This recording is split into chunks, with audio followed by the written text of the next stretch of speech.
berkembang sejak tahun 30-an. Di markas besar PBB di New York, Deddy Mulyadi menyampaikan visinya mengenai kepemimpinan. Ia hadir bersama lebih dari 500 pemimpin muda dari 80 negara, dari sektor pemerintahan, dunia usaha dan profesional maupun LSM. Forum ini merupakan bagian dari International Young Leaders Assembly atau IYLA, prakarsa sejumlah organisasi yang bertujuan memberdayakan peran pemimpin muda di seluruh dunia. Tema pertemuan tahun ini adalah kepemimpinan yang berlandaskan moral dan inovasi. Bismillahirrahmanirrahim. Assalamualaikum warahmatullahi wabarakatuh. Sampurasun. Saya Deddy Mulyadi, sejak usia 27 tahun sudah menjadi anggota parlemen di daerah.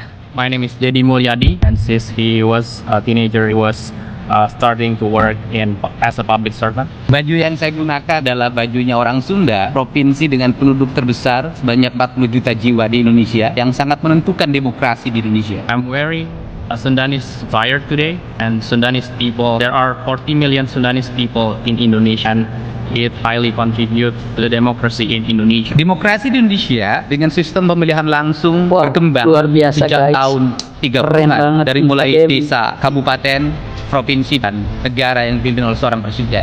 Indonesia's democracy grew since 1930. It grew from the village and the whole nations of Indonesia. Desa memelopori demokrasi secara langsung sejak 30. Started democracy in 1930. Kepemimpinan menurut saya memiliki dua dimensi. Yang pertama adalah dimensi budaya, yang kedua adalah dimensi universal. Lokal dipengaruhi oleh 4 hal. Yang pertama tanah, kedua air, ketiga udara, dan yang keempat matahari, membentuk karakter yang berbeda-beda antar daerah, antar bangsa dalam pergaulan internasional. There are 4 elements in local. First is wind, earth, sun, and it builds the spirit of the whole country. Universal adalah nilai-nilai demokrasi, keadilan, kemanusiaan, kedaulatan, dan persamaan manusia. Second one, reforms from democracy, and then the passions of the country of Indonesia to build the whole nations as a democracy, of one of the democracy country in the world. Kepemimpinan muda dalam perspektif saya adalah kepemimpinan yang meletakkan dasar pada basic kebudayaannya. Young leadership is strictly correlated with the culture. Seluruh kebudayaan itu akan melahirkan nilai ekonomi, politik, dalam pergaulan hubungan antar bangsa.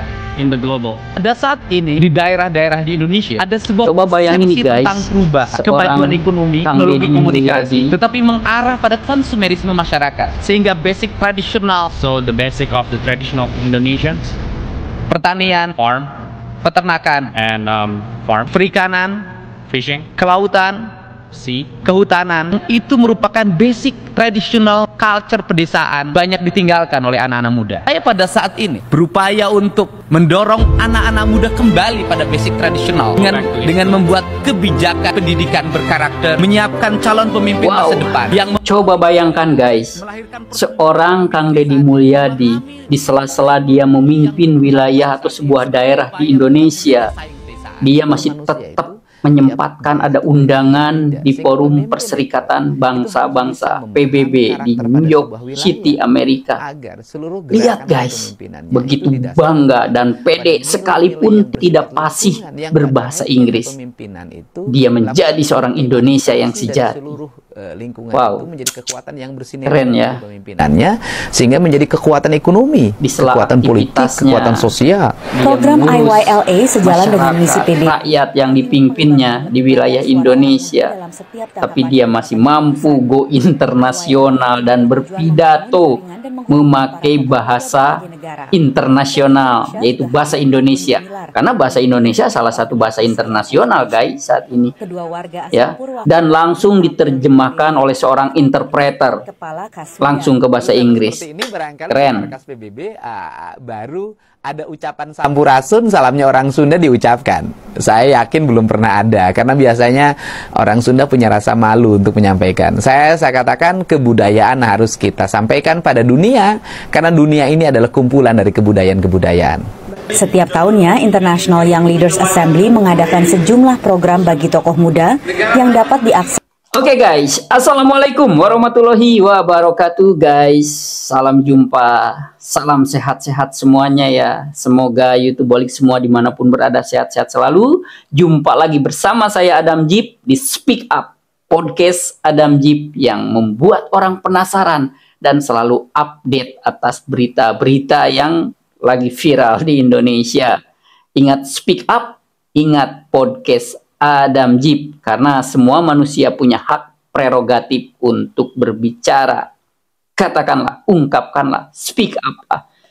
Nah, YouTubeolik semua, kali ini saya akan membahas tentang Kang Deddy Mulyadi yang makin mendunia. Wow, kita lihat, bayangkan nih guys, tadi KDM berpidato di Forum Perserikatan Bangsa-Bangsa di kantor PBB New York City, Amerika. Begitu bangga, begitu lantang dia memakai bahasa Indonesia dan langsung diterjemahkan ke bahasa Inggris oleh seorang interpreter. Wow. Dalam artian di sini saya salut. KDM tidak mau sok-sokan pakai bahasa Inggris karena dia belum fasih. Bayangkan guys, seorang pemimpin kalau bahasa Inggrisnya belepotan, lebih baik seperti Kang KDM.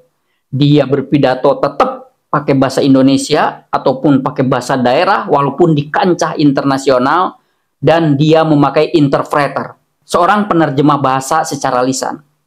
Karena kenapa? Kalau kita memakai bahasa Inggris dan kita terlihat nggak bisa bahasa Inggris, malah kita akan terlihat bodoh, akan terlihat stupid di mata internasional, malah diketawain, malah dipelonco. Lebih baik gentle seperti Kang KDM tadi. Bayangkan guys, seluruh dunia tadi tepuk sorak-sorai. Wah, memberikan standing applause-nya luar biasa. Tepuk tangannya, duh. Itu level pemerintah yang memimpin di daerah, wilayah Indonesia. Bukan presiden loh. Makanya wajar kalau Sunda, Jabar makin mendunia. Keren Kang Deddy Mulyadi. Dia nggak malu. Nggak sok-sokan bahasa Inggris, padahal bahasa Inggrisnya masih belepotan. Enggak.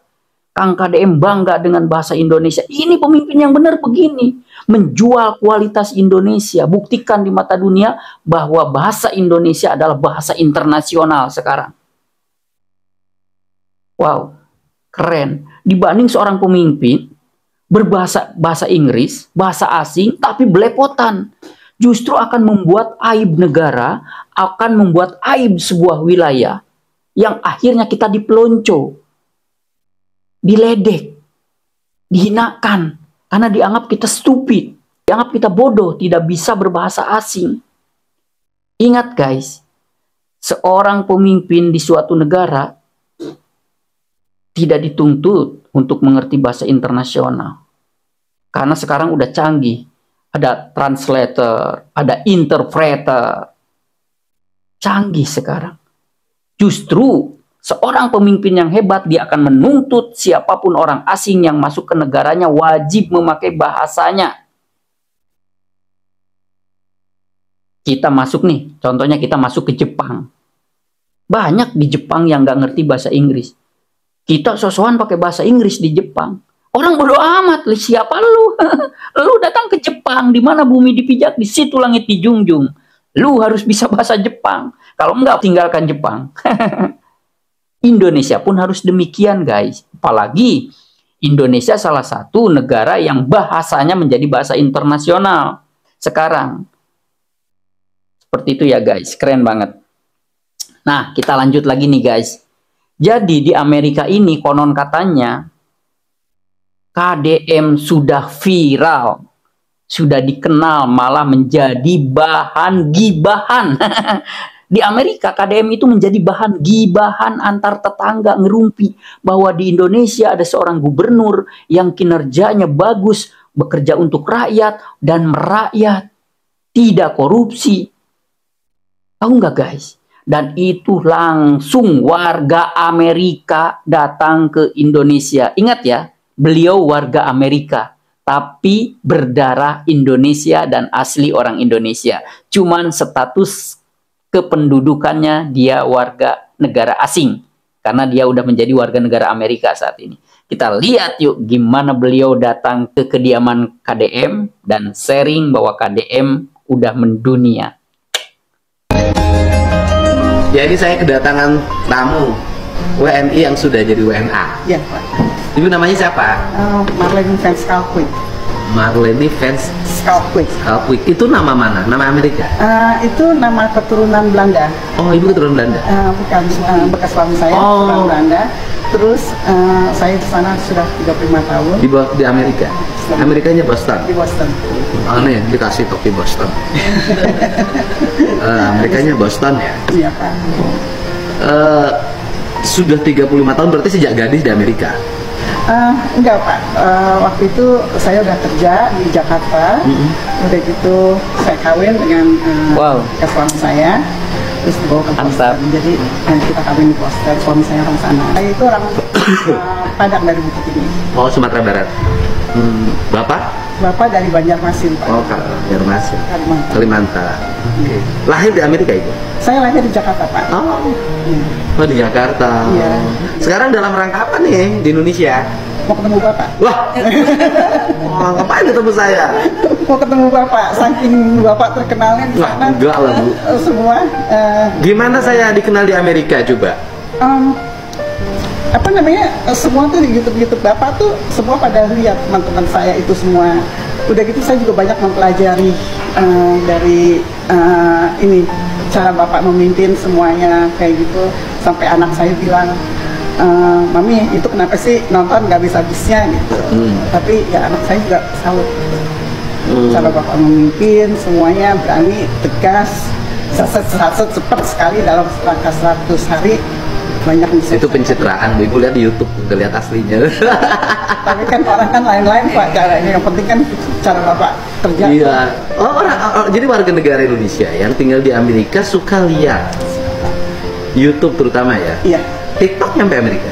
TikTok ada, tapi kebanyakan pada lihatnya tuh YouTube. YouTube karena ceritanya terangkai panjang ya. Iya, iya. Dan mereka selalu lihatnya tuh sampai habis. Selesai ya. Selesai. Oh, jadi karena kangen Indonesia akhirnya lihat YouTube saya. Iya. Udah gitu sebagian teman saya orang dari Bandung senang sekali kalau dengar Bapak. Ini baru yang namanya mimpi. Jadi ingat Kalmur. Kalmur, saya nggak ngerti, Pak. Iya, ingat ke kampung. Ingat ke kampung. Iya. So, kirim salam kan teman-teman, tadi kirim salam di Boston. Sih dong, boleh, biar nyampe. Iya, teman-teman dari Boston, salam untuk Bapak sudah disampaikan. Semoga Bapak terima. Salam Saya terima. Saya. Salam buat seluruh warga Indonesia, baik yang masih WNI maupun yang sudah WNA, yang itu darahnya Indonesia. Salam dari saya buat saudaraku yang ada di Boston, Amerika Serikat. Ya, Pak Deddy Mulyadi terima kasih karena Bapak memperdulikan rakyat yang susah. Kami berterima kasih Bapak, kami berterima kasih. Kami ucap syukur. Terima kasih buat Bapak Mulyadi. Terima kasih ya. Kita siap. Tapi kalau jadi warga sini harus baik-baik. Baik pasti. Jamin. Harus baik-baik. Ini Jawa Barat. Orangnya harus baik-baik. Harus baik. Karena gubernurnya juga baik. Baik.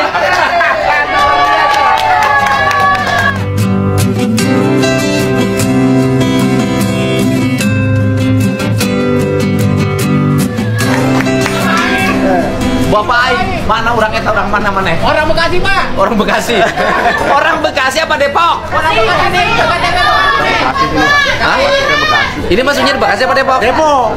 Depok, kamu ini nggak punya pengetahuan lagi. Ngaku orang Depok bilang, mau kasih tahu. Ngaku orang Depok nggak tahu. Ini Depok apa Bekasi? Oke guys, lagi-lagi Kang Deddy Mulyadi viral di mana-mana hingga di level atau di kancah internasional. Bayangkan guys, si ibu-ibu tadi kan itu udah menjadi warga negara asing ya, alias dia berkependudukan warga negara Amerika, udah bukan WNI lagi. Jadi dia udah hijrah ya. Dia jauh-jauh datang ke Indonesia hanya pingin ketemu Kang Deddy Mulyadi untuk ngerumpi, menjelaskan bahwa KDM di Amerika itu sangat viral, menjadi perbincangan masyarakat, bahwa yaitu tadi ada gubernur yang sangat viral di Indonesia dikarenakan kualitas, kapasitas, kapabilitas, track record, jam terbang, kecerdasan, bla bla bla, pokoknya digibahkan secara positif KDM itu di Amerika. Jadi terkenalnya melebihi presiden di Amerika itu saat ini KDM. Luar biasa ya.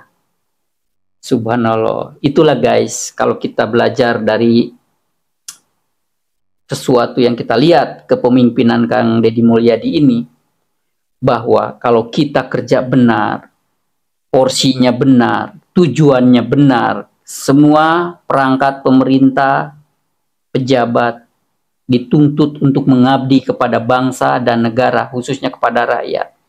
Nah, Kang Deddy Mulyadi ini dia udah ngikutin porsi kebutuhan dan kewajibannya sebagai pemimpin kepala daerah. Dia menjadi seorang gubernur, kerja untuk rakyat Jabar, fokus berjuang agar rakyat Jabar makin sejahtera, makin bahagia, meminimalisir pengangguran, kemiskinan, menjunjung tinggi tujuan untuk kesejahteraan masyarakat Jabar. Wajar, analoginya seperti bunga.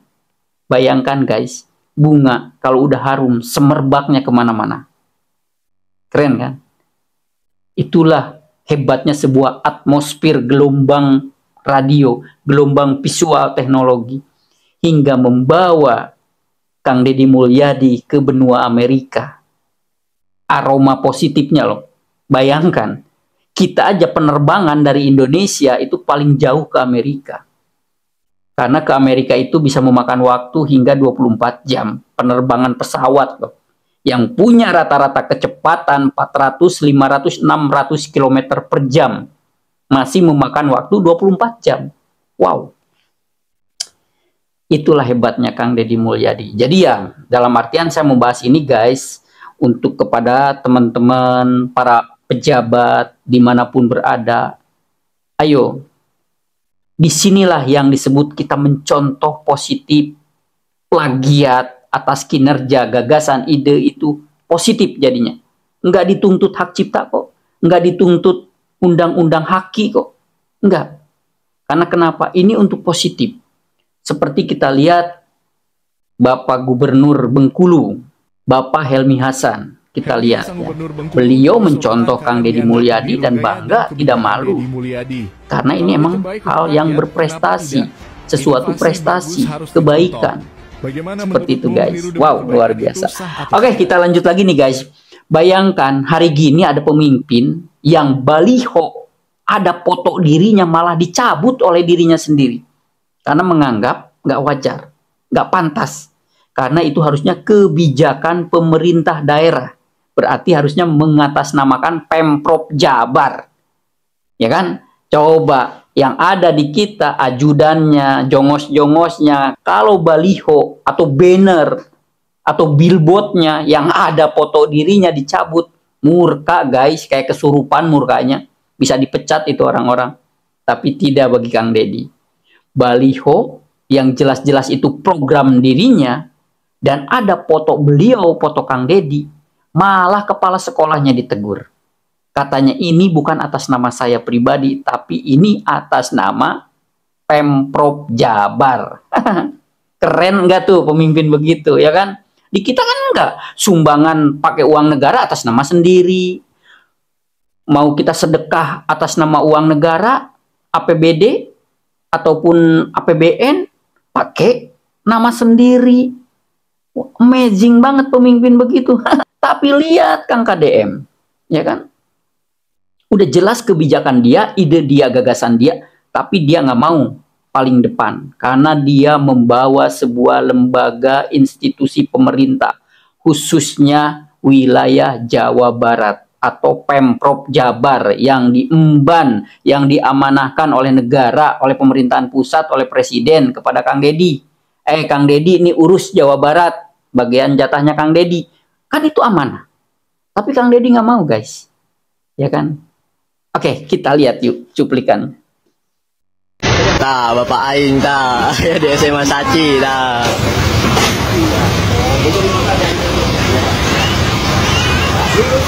Bapak kepala sekolah, kenapa kalian gambar di tangan?